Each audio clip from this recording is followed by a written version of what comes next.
جمعۃ الوداع کے نام کے اوپر مختلف قسم کی رسومات کے اندر مبتلا ہو چکے ہیں۔ اس دن کی شرعی حیثیت ہمیں جاننی چاہیے۔ یاد رکھیں ہے یہ فضیلت والا دن، اس میں کوئی شک نہیں۔ اس اعتبار سے فضیلت والا ہے کہ نبی علیہ الصلوۃ والسلام کا ارشاد ہے، رمضان المبارک کے مہینے کے بارے میں سید الشہور کے سارے مہینوں کا سردار مہینہ ہے، اور جمعے کے دن کے بارے میں کہا سید الایام کے سارے دنوں کا سردار دن ہے۔ پھر رمضان المبارک کا مہینہ ہو، اس کا آخری جمعہ ہو، اس اعتبار سے یہ فضیلت والا اور قابل قدر ہے کہ اس سال کے اندر دوبارہ ہمیں اس جیسا مہینہ نصیب نہیں، اس جیسا دن ہمیں نصیب نہیں ہوگا۔ اس اعتبار سے بہت قابل قدر دن ہے۔ اور جمعے کے دن کی ویسے بھی فضیلت ہے کہ اللہ رب العزت اس دن ایک گھڑی ایسی ہے، اس کے اندر اللہ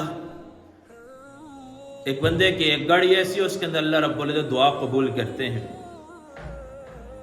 اور رمضان المبارک کی ایک فضیلت یہ بھی ہے کہ رمضان المبارک کے ہر دن کے اندر اللہ رب العزت بندے کی ایک دعا لازمی قبول کرتے ہیں۔ باقی بھی اللہ قبول کرتے ہیں، لیکن ایک دعا کا وعدہ ہے کہ ایک دعا قبول ہوتی ہے بندے کی رمضان المبارک کے ہر دن۔ پھر جمعے کا دن ہو، آخری جمعہ ہو، پھر سال کے اندر یہ جمعۃ الوداع یعنی رمضان المبارک کا یہ جمعہ سال کے اندر پھر یہ نہیں آئے گا، اس اعتبار سے یہ قابل قدر ہے۔ لیکن یہ کچھ الگ قسم کا اس کو نام دے دینا، الگ قسم کے خاص انداز سے اس کو منانا، یا جمعے کے دن کے اندر خاص عبادات کرنا کہ کوئی خاص عبادت اس کے بارے میں ہو، شرعی اعتبار سے کوئی خاص حکم نازل ہو، اس اعتبار سے اس کی کوئی نہیں۔ اکثر مشہور آپ نے دیکھا ہوگا سوشل میڈیا کے اوپر بھی لوگوں نے ایک من گھڑت حدیث نبی علیہ الصلوۃ والسلام کی طرف منسوب کر کے اس کو پھیلایا ہوا ہے کہ جو جمعۃ الوداع کے دن 12 رکعت نماز نفل پڑھے گا، فلاں فلاں سورت پڑھے گا، اتنی رکعتیں پڑھے گا، اللہ رب العزت اس کی ساری قضا، جتنی زندگی کی قضا نمازیں ہیں ساری معاف کر دیں گے، اگرچہ 70 سال کی کیوں نہ ہو۔ اب یہ من گھڑت حدیث نبی علیہ الصلوۃ والسلام کی طرف منسوب ہے۔ حالانکہ ملا علی قاری رحمہ اللہ نے الموضوعات الکبائر کے اندر یہ بات نقل کی ہے کہ جو یہ بات نبی علیہ الصلوۃ والسلام کی طرف منسوب کرتے ہیں کہ جمعۃ الوداع کے دن فلاں طریقے سے فلاں اتنی رکعتیں پڑھو گے، اللہ زندگی کی ساری نمازیں معاف کر دیں گے، قضا نمازیں، کہا کہ یہ باطل ہے، نبی علیہ الصلوۃ والسلام کی طرف صراحتاً جھوٹ منسوب، اس کی شریعت میں کوئی حقیقت نہیں، کوئی اصلیت نہیں ہے۔ لیکن لوگوں نے اس دن کو خاص دن سمجھا، عبادت کے اعتبار سے خاص کریں، کوئی خاص عبادت نہیں ہے، لیکن باقی دنوں کے اعتبار سے اس کو فضیلت اس اعتبار سے قابل قدر ہے کہ سال کے اندر دوبارہ یہ دن آئے گا نہیں، تو کثرت سے تلاوت ہو۔ پھر جب یہ دن آتا ہے،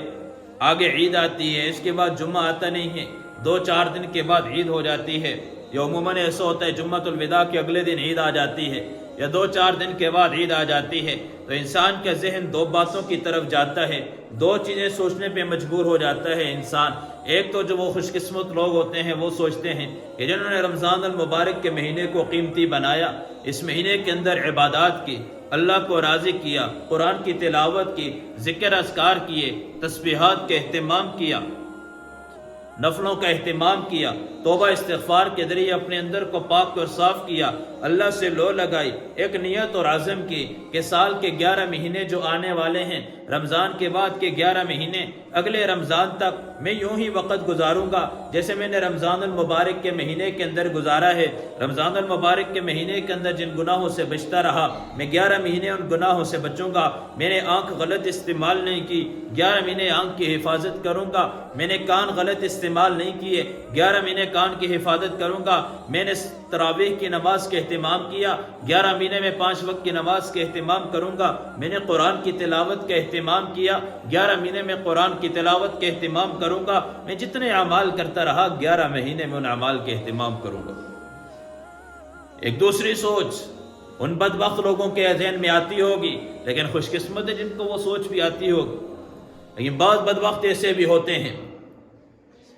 کہ رمضان کا مہینہ آتا ہے، چلا جاتا ہے، ان کو پتہ بھی نہیں چلتا، نہ روزوں کا پتہ، نہ تراویح کا پتہ، نہ قرآن کھولنے کی توفیق ہوئی، نہ عبادت کی توفیق ہوئی، نہ نفلوں کی توفیق ہوئی، نہ تسبیحات کی توفیق ہوئی۔ یوں ہی رمضان آیا، پاس سے نکل گیا، اللہ کی لاکھوں رحمتیں برستی ہیں، اللہ کی لاکھوں برکتیں نازل ہوتی ہیں۔ دیکھا نہیں ہے کتنے غریب ہیں جو سال بھر گوشت نہیں کھا سکتے، اللہ رمضان کے مہینے میں افطار کے وقت ان کے دسترخوان پہ بھی کتنے قسم کے کھانے پڑے ہوتے ہیں۔ یہ تو اللہ کی طرف سے مہمانی ہے،